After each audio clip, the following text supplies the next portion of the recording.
Good evening, parents. My name is Sarah Ackerman, and I am the Business and Information Technology teacher at the junior high. This is my 6th year at Speedway and my 9th year teaching. I absolutely love it. I love the curriculum, and I love being able to work with the kids. I am married and have two children that are also getting a couple of years from junior high school age, so I'm very familiar with this age group. I am originally from Nashville, Tennessee. Went to college at Western Kentucky University, where I met my husband, and somehow we ended up in Indiana. So here we are, 15 years later, and we're still here. So. A little bit about my curriculum. 7th and 8th grade BIT is totally different from the other. What we do in 7th grade is that we work with various types of digital tools and whatnot. So I want to share my screen with you so that you can kind of see what we do in each.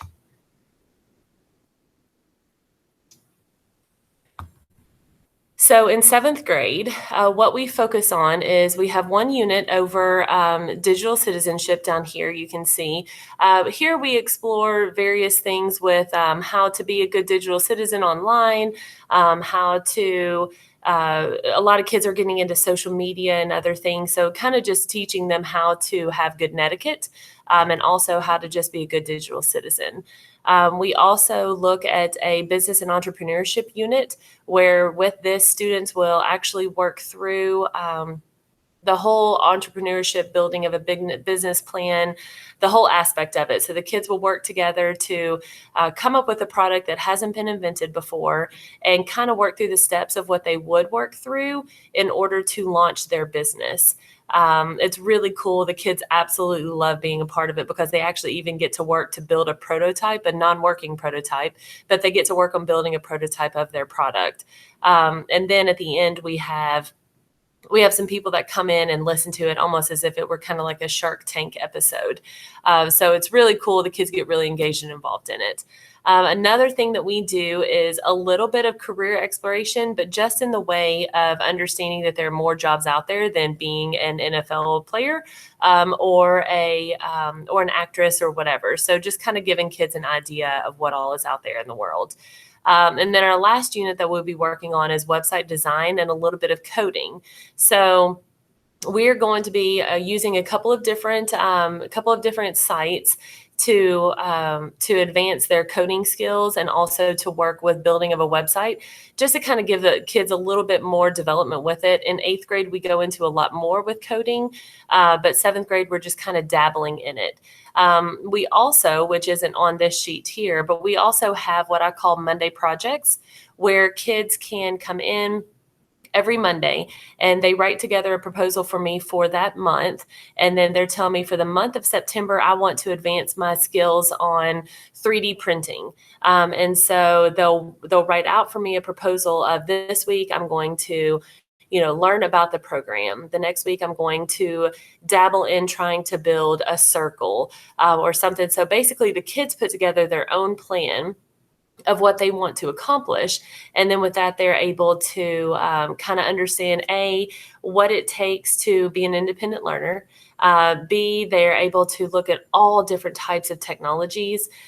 So they really can advance their knowledge of those areas. My 8th grade BIT focuses a little bit more on the same topics, some of them, but others, they go into a lot deeper. So digital citizenship, where in 7th grade, we're talking about how to act on social media, how netiquette is involved as far as emailing teachers and adults.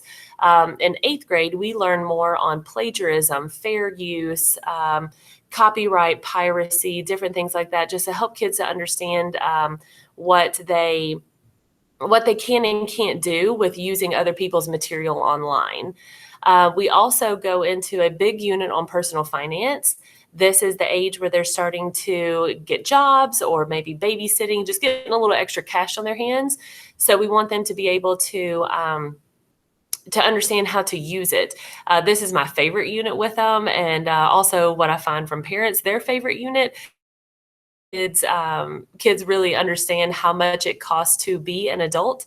And a lot of times during this time, I'll get emails from parents saying, I don't know what you're teaching with personal finance, but thank you, because the kids really kind of understand now the value of a dollar. So we go through multiple scenarios. We learn about taxes. We go through income and how your budget needs to go with where you want to live and basically how you want to live. So I love our personal finance unit.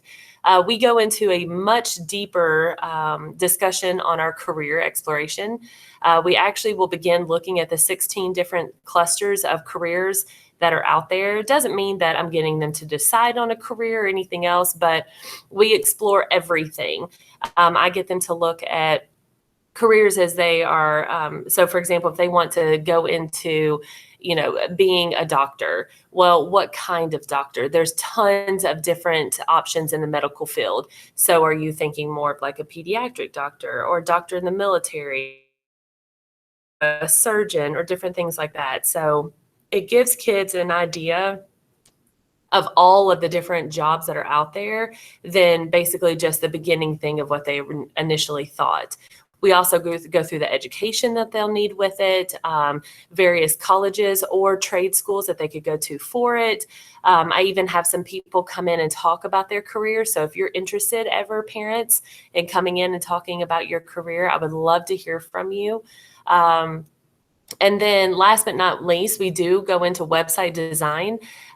We are going to use, well, and your kids have probably told you, but we're already starting to code. We're using code.org to go through and build a website for them so that they can actually learn straight HTML. We're going to get into a little JavaScript, and we'll just keep going down that pathway. There are a lot of classes at the high school that can give them even more exposure to coding. We actually have a whole computer science pathway for them at the high school. So in 8th grade, we really want to get them kind of a taste of it to see if that's something that they want to go forward with. And I'm sure if you ask your kids, they'll tell you that they really enjoy it. So basically, that is about it for for both of my classes in BIT. You don't have to be in 7th grade BIT to be in 8th grade BIT. You can join one without the other, but at the same time, while we're doing sort of the same topics, we cover totally different aspects on them. So I hope that kind of gives you an idea. We use Google Classroom for everything. My whole class is launched on Google Classroom. Every single assignment that we do will have a video uploaded with it, so that's here, or whether they are e-learning, or whether they're even just sent home for a day because they're not feeling well, they will always be able to get my assignment from my classroom. So I do want to show you this so that your student is aware. If we'll just take this classroom, for example. So here's my second period. This is what my classroom page will look like. So on the stream right here, I'm going to give them information, especially this is for my e-learners. But a lot of times it will go out to all of my students. This here will give students an information on what's upcoming and what's going to be due. And then here is our classwork. So the first thing that students do when they come into my classroom is they go to Classroom and they click on classwork, and then they click on the Google Calendar here. Once they click on the calendar, then it's going to give them all of the information that they need for the day. So for example, if a student comes in here and they click on this, they need to click on whatever class period that they're in. So again, we're just going to pretend we're in second period. So if I do this, then it will give them the information of what they're going to do for bell work. And I always have it hyperlinked to where they can click straight to it. And then I'll tell them what I want them to do on that bell work. It will give them their assignment for what they're doing. And it will always say, see Google Classroom for more information. And then they know to go directly to Google Classroom. And then when they're here, they know that it's Monday Project Day. So they're going to go down here to Monday Project, and then they're going to see the September Monday Project. It will always match what September Monday project, it will say the exact same thing here so that students are aware. And then as you can see from my instructions, this is what the kids see. So first, they will always see instructions here saying, watch my video. You can't do this before you watch it. They will always have some type of rubric or something attached to it, or letting them know how I'm going to grade it. And then they'll always have their assignment, and then they'll be able to turn it into me here. So hopefully that kind of gives you a little bit more insight. I'll always have it for the next few days out. So at least 2 days in advance, I'll have it. So you can see what we're working on tomorrow. And then also here, same thing, see Unit 2, Lesson 4 assignment in Google Classroom for my video instructions. So my hope with this is that no matter whether a kid is absent for 1 day or 10 days or more, they know 100% what I'm expecting from them. And hopefully they can stay on track because my classroom is all online. So we use the computers for anything and everything. I do monitor what kids do on the classroom computers, so that they should be aware of what they can and can't do. But obviously, if you have any questions on that, you can let me know. So I'm always available to chat, or if you have questions, you're more than welcome to reach out to me. My email is sackerman@speedwayschools.net. And I always have my email with me, so feel free to reach out if you ever do. So I hope you have a great day, and I look forward to working with your student this year.